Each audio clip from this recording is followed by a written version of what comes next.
Hi everyone. Thanks for joining me. I'm sorry it's taken me so long to get to the video, but I had to set up my GoPro for you. Today I'm going to be talking about the tools and some of the materials that I use to make ballet headpieces. And I'm going to start out with the tools. First of all, you're going to need a pair of good wire cutters, and in this case, I have I apologize, I thought I had set this to flip the text, but apparently I haven't. So this is a pair of Craftsman, just wire cutters. You can get them at Lowe's. These are going to last you a lot longer, in my opinion, than the wire cutters that you can get at the craft stores that are made by Beetalon and etc. So these are the wire cutters that I use. And just a little tip on using these wire cutters when you go to cut things. It's important that the piece that you want to keep, that you use the flat end when you cut, because it's going to make a non-pointy, non-sharp cut for you when you cut your wires. If you do it this way, you're going to have something that can potentially poke you in the finger later. So remember, on the piece that you're keeping, flat side toward you. Okay, another tool that you're going to want are some pliers or needle nose pliers. This is a really old, super old pair that I have. I don't know where I got them. But I don't use this one very much, just for larger wires that I'm trying to twist together.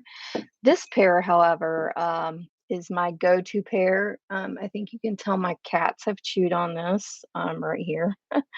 But I actually have two pairs of these. They're very fine tip and they're really good for like getting into crevices. And I just, after I got this pair, I just stopped using. Um, this is Pro's Kit, and the number is PM. I think that is 3280. I do have a link to where you can purchase these on the web page that I have linked below this video. um, they are expensive. Okay. So next, I think many of you know that I have a style of tiara design that I do with this little swirly bit, and I'm very particular about them. I like all my little rhinestones facing forward. I don't like them splayed out. And there is this tool here. You can get this most likely at any craft store. So I'll show you how that's used. I might actually have to raise this a little bit. Um, this is a mandrel, and you would just, do something like this, keeping all of your rhinestones forward. You could use a pencil, but it could get difficult um, to get the right size pencil. So I usually work on this second rung when I use a 29 SS stone size. I don't really work in this realm. There is another tool that you can get. They look like this. Um, might help if you find that you can't really hold it in place, because you can, yeah, this is another reason why I don't use those. Rhinestone just popped off of that because I squeezed too hard. So, of course, you could use this, kind of do the same thing. And so that's just for making the little swirly ends. And of course, I'll be going over that technique a lot more in later videos. So I'm not going to go over in detail. So there's these. I like this the best. Um, you can get this at a craft store. Beetalon has a set. And I don't remember where I bought these. I don't use them enough to take note.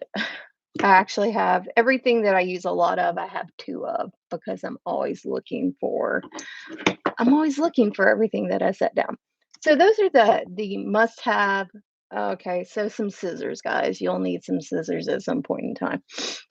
Those are the tools that I'd say that definitely the wire pliers so you can twist together wires or just, grab and pull.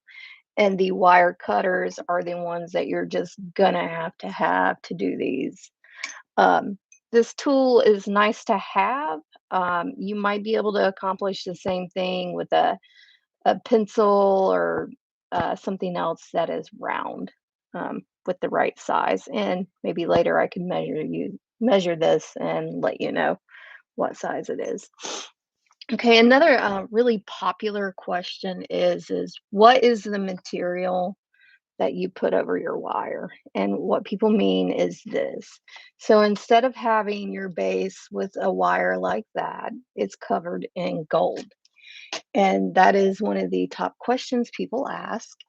And I basically get cording. So this cording comes from Michaels. And this cording, I believe, either came from AC Moore or Joanne Fabrics. I'm not really sure which one, but they're quite large. Um, this brand has a whole set of colors, but they also have gold and silver, and that's usually what I buy. But I thought I might show you these in case you're looking for them in the store, so you know that they come in colors too. So what's nifty about this cording, I'm gonna try to show you at this moment. I'm just gonna cut off a piece. So why people buy this cording is because you can remove the cotton core in these. Okay, right there, the cotton core is out, and then you can insert a wire on the inside. This is not the wire that you would want to do this with. I'm just using it for display purposes. So that is why you get the cotton core one. So you can take it out and insert in your wire. And that makes the nice gold coloring. So you can use any color wire. Also, it gives your frame base something for the tiny wire to grip on. So it's not slipping and sliding around on other wire. Okay.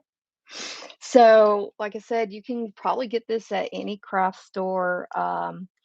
But also, if you think that you can't find it, you can order it online from tutu.com, sells the stuff by the yard. So I'll try to post a web page with links to that as well in case you don't want to go to the craft store. I have bought bulk of these things and I probably won't need to buy any for a couple of years. Okay. So another thing that I use heavily when I make my headpieces is a little magnifying glass that I can put on my head. I wear glasses, so some of the don't work for me, but this pair does. It has a light on it. They have different strengths of magnification, and it just helps me keep all my wires from looping over the rhinestones or just getting a nice tidy look. I have pretty bad vision. I'm farsighted, so these are very helpful to me, and you might find them helpful for you, but they're totally not required. Just briefly, I will show you some of the wire that I use regularly, but it really depends on what style of headpiece I'm making as to what wire I am using, and I will do a whole video on that. So this is one of the brands that you can find in craft stores. I cannot guarantee you're going to find this exact stuff. So this is half hard stainless steel wrapping wire in 20 gauge and 18 gauge, and it is round. Um, I use that to create the design, the shape of a tiara. And then I usually use a 28 gauge fine wire to wrap stuff around. You can see this is copper, but you can also use ones with an aluminum core in them. And I'll discuss more about the types of wire, wire hardness, all that later. But if you're just looking to get started, um, you can even get just the craft wire in 20 gauge. If you're just trying this out, you don't have to go buy something special online, but we can discuss that more later. And then for finishing, this is stuff that I use a lot. I have a paper plate and toothpicks, and I use that when I use this E6000. Um, how I get nice tidy ends to all my wires is I take the time to glue it down. So this is a really old piece of wire that I had laying around that I had made. But as you can tell, I will put glue on the bare wire to about here, and then I'll slide this covering over and I'll let it dry for about 20 minutes to an hour before I start doing anything with it. And that creates nice tidy ends. You don't get the fraying, you don't have big globs of frayed material because the stuff will fray quite easily. And then also, if you try to do this bending technique and you start bending this in very tight shapes, you'll get the wire poking out the end. So that's why I use glue. Also, I use glue to provide strength to my tiara. So here is a tiara that doesn't have any glue applied to the back. And honestly, if you're just going to wear this headpiece like once, or you're just a homemaker making not a homemaker, but just someone making a headpiece that might just be worn for like one competition or whatever, this would be fine. You wouldn't have to glue this down. I sell these headpieces to people, and I don't want this stuff going on stage with a crooked rhinestone or something really strange happening to make it look weird. So, to prevent this, which, it's there, it's not going to come off. I wouldn't want to treat this roughly. I glue everything down on the back, and I'll show you a headpiece with just the glue on it. And that's going nowhere. That's pretty solid. It's never going to come off. It would take a great deal of effort to get that rhinestone detached from the tiara. And I do that by putting a little bit of E6000 glue in the plate, scooping some up with my toothpick, and then sliding it on and moving it around.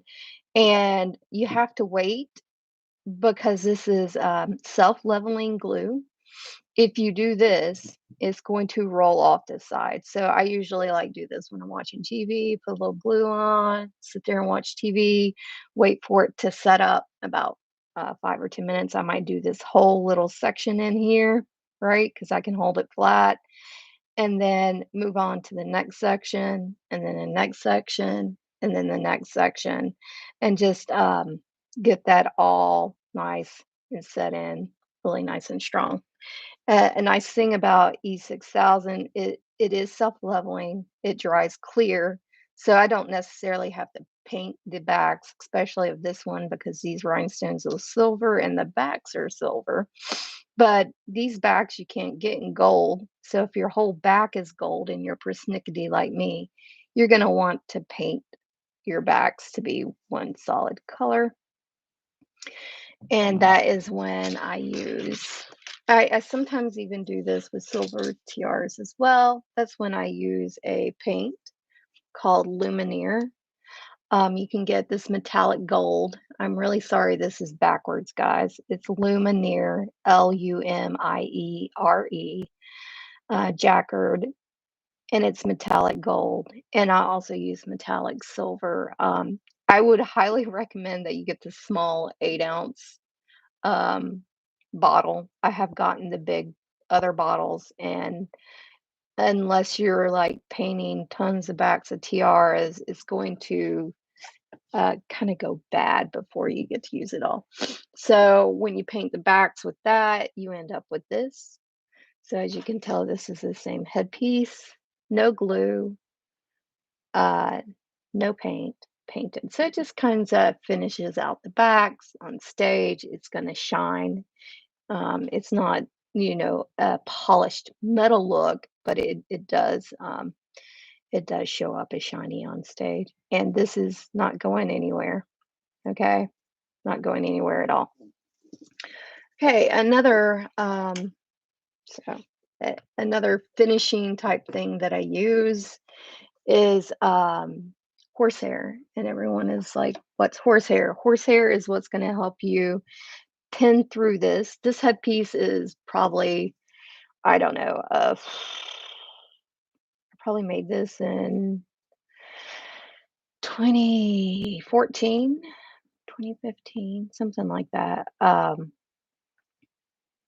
It's been worn um, quite a bit. You can, of course, repair that rhinestone that came out that I just noticed, but this is a horsehair, so you take your bobby pins and you pin through it. And apparently, someone probably bobby pinned through the base of this, and that's how that happened. But whatever. And this is the mesh that is used. It's called horsehair or it's called crinoline. I have seen this in fabric stores or before. It's usually in a box about yay big, and it's in a big loop, and it's called crinoline. And it would be like this is 1 inch crinoline. So um, I usually spray paint. I actually have this now in different colors of brown, black, and I have it in white. So if I have a blonde dancer, or yeah, blonde dancer, I'm going to use this spray paint. It is a tinted, so you can get different variations of darkness in it. You'll just spray paint the front and the back until you get the color that you like. And then I also use this for uh, brown, dark brown um, hair colors. If you have someone who has like really, really blonde, like it's almost white colored blonde, you can just use the white stuff. So what happens is this one I have spray painted with that October brown. It will blend in on stage and you're not going to be able to see this. Also, if people don't pin through the base, it prevents things like this from happening. Um, if you cannot find this in a fabric store, again, tutu.com has this. You can also find the stuff on websites like AliExpress. I can't guarantee you when you're going to get it. Sometimes you get your stuff pretty fast with them. Sometimes it could take months.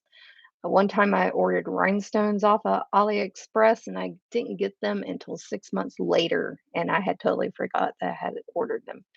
So as you can tell, a lot of people will use a wax covered thread to sew this to the headpiece.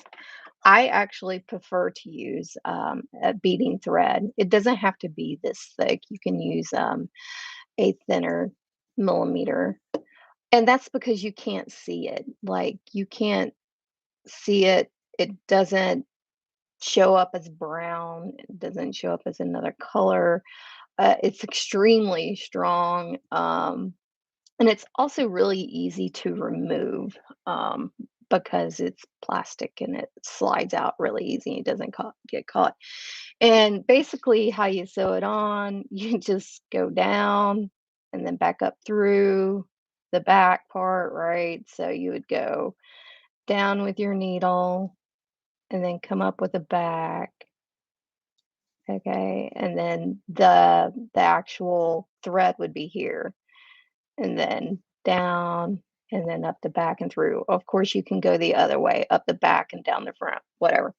And then I usually, because I had problems with, I used to try to sew from one end to the other end and just do it like that. And then sometimes it would get off and it would, like there would be more space on this side than there was this side for whatever reason.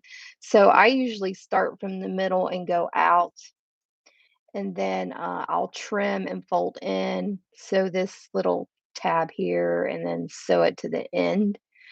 And that's the same on this side. Yeah, I work out. When I get to about here, I'll stop and evaluate how this needs to be on here.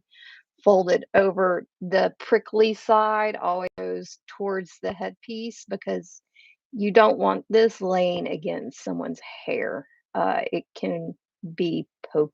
It can poke your head.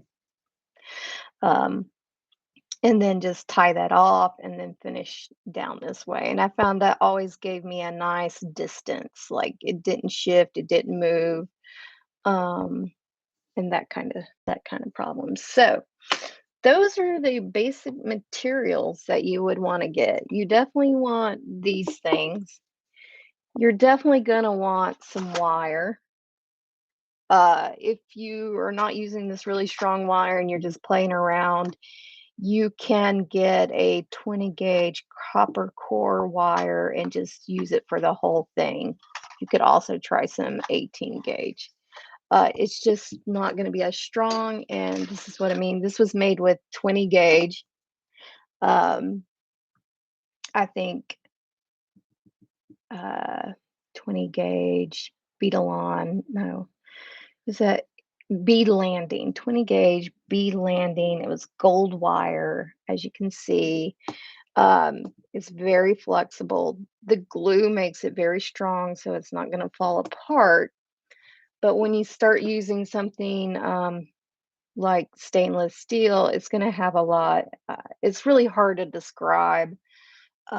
This doesn't have as much flex as this, but you're not going to be able to bend this, like crush it or make these things go away, especially when you use the glue.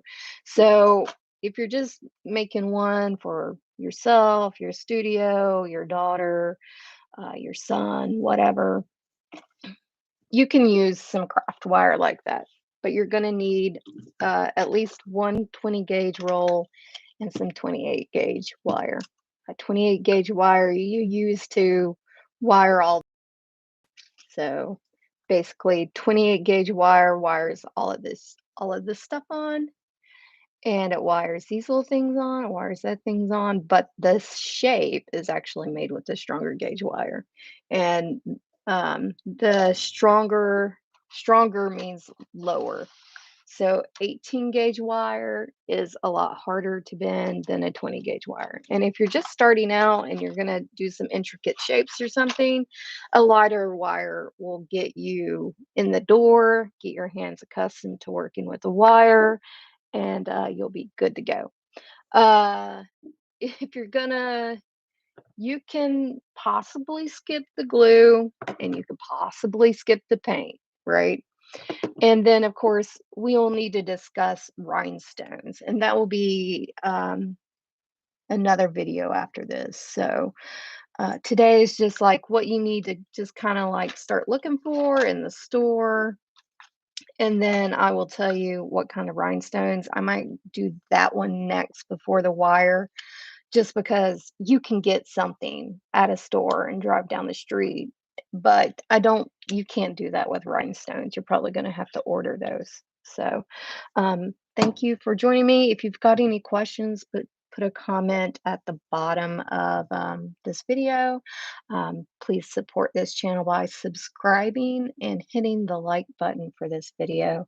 And if you really like the content that I'm giving, consider being a patron. There should be a link in the video for you to do that. Um, and I think that's all I have today. So thanks for joining and happy Thanksgiving.